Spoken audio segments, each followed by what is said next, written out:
भारत को वर्ष 2023 में G20 की सम्मेलन की अध्यक्षता करने का जिम्मेवारी मिला था और भारत इसे बखूबी निभा भी रहा है। ये आज 10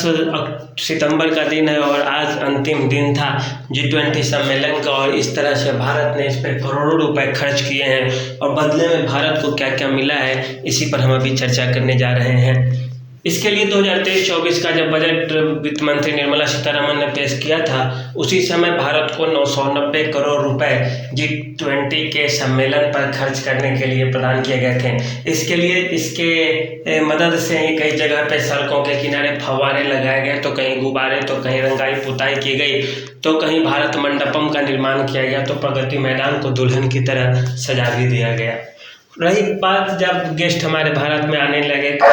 जो बाइडेन आते थे तो कभी ऋषि सुनक आने लगे, कभी जापान के, तो कभी फिलीपींस के, तो कभी बांग्लादेश के। हमने कई सारे अतिथियों को भी आमंत्रित किया था, खास करके दक्षिण एशिया के जो कई देश है, जैसे मॉरिशस की राष्ट्रपति आई थी साड़ी पहनकर, जापान की प्रधानमंत्री भी की बीवी भी भारत में साड़ी पहनकर शिरकत की। ऋषि सुनक अपने बिल्कुल ठेठ बिहारी अंदाज में भारत आए और वे खिचड़ी खाने के बाद इस्कॉन टेम्पल भी गए, कि वहाँ पे इस्कॉन टेम्पल सॉरी अक्षरधाम मंदिर गए, वहाँ जाके श्री कृष्ण का आशीर्वाद भी लिया। तो इस तरह से कुल मिलाकर जो अब तक G20 का सम्मेलन रहा है वो काफ़ी सफल रहा है और विदेशी मीडिया में भी भारत की काफ़ी तारीफ हो रही है कि भारत गरीबी की इससे ऊपर निकला। अब बात करते हैं कि भारत को इससे फ़ायदा क्या हुआ। तो भारत ने इसके लिए एक G20 घोषणा पत्र 2023 जारी किया, जिसे सभी देशों के द्वारा स्वीकार कर लिया गया और यह भारत की बहुत बड़ी जीत है। इस घोषणा पत्र में आतंकवाद को सबसे प्रमुखता से उठाया गया है, क्षेत्रीय सहयोग और आर्थिक मदद को, एक दूसरे के साथ परस्पर संबंध मजबूत करने के पर विचार दिया गया है। इसके साथ ही साथ एक वन फ्यूचर अलायंस, जैसे हमारे जितने भी देश हैं उसके सबका एक भविष्य हो, एक तरह की साझेदारी हो, इसके लिए वन फ्यूचर अलायंस किया गया है। इसके बाद जलवायु परिवर्तन, प्रदूषण या पर्यावरण प्रदूषण को लेकर सभी देशों का आपस में तकनीकों के हस्तांतरण और मदद के लिए प्रतिबद्धता जारी की गई है। इसके अलावा एक जो बहुत अच्छा और सबसे सराहनीय कदम उठाया गया है वह है बायोफ्यूल अलायंस। बायोफ्यूल जो जैसे अल्कोहल वगैरह से, इथेनॉल से बनाया जाता है, जो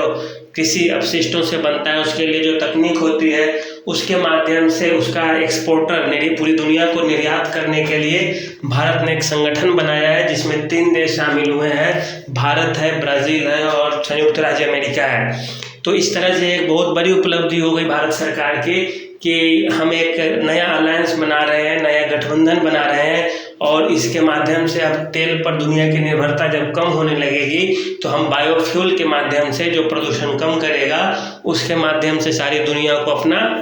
तकनीक और तेल उपलब्ध कराएंगे और इस तरह भारत के विकास के लिए, आर्थिक विकास के लिए काफ़ी मददगार साबित होगा। दूसरी ओर बात करें तो और अन्य सारे जितने भी मुद्दे हैं, जितने भी तकनीकों पर चर्चा हुई, साथ ही साथ प्रधानमंत्री मोदी ने यह भी कहा कि अब यूएन के जो चार्टर है, यूनाइटेड नेशन के चार्टर है, उसी के अनुसार सभी देशों को काम करने चाहिए और सभी को आपस में मिलजुल कर रहना चाहिए, तभी जाकर दुनिया का जो सतत विकास का जो हमारा लक्ष्य है वह पूरा हो पाएगा और तभी विश्व एक छत के नीचे, एक आसमान के नीचे रहकर भी सब खुशहाल हो सकेगा। साथ ही साथ अन्य स्पेस एजेंसियों के साथ मिलकर आपस में तकनीकों का हस्तांतरण कर नई स्पेस टेक्नोलॉजी के इजाद और खोज के लिए भी सभी देशों ने प्रतिबद्धता जाहिर की। कुल मिलाकर G20 के आयोजन से भारत ही नहीं बल्कि पूरी दुनिया खुश है। भारत के ताकत को सारी दुनिया समझ रही है और इस रूप में भारत का कद आसमान में और ऊंचा होता जा रहा है और इसी के साथ इस गठबंधन में जितने भी देश आए थे वहाँ पे सभी देश के राष्ट्राध्यक्षों के सामने उनके देश का नाम लिखा था। वहाँ पे भारत के प्रधानमंत्री के आगे इंडिया न होकर भारत लगा हुआ था। इसका मतलब है सरकार अब इंडिया का नाम भारत को करने को ज़्यादा प्रमुखता दे रही है, क्योंकि भारत नाम तो पहले से है। तो यही रहा कुल मिलाकर भारत की उपलब्धि और कुल खर्च। तो यही रहा आज का, इतना ही बस, धन्यवाद।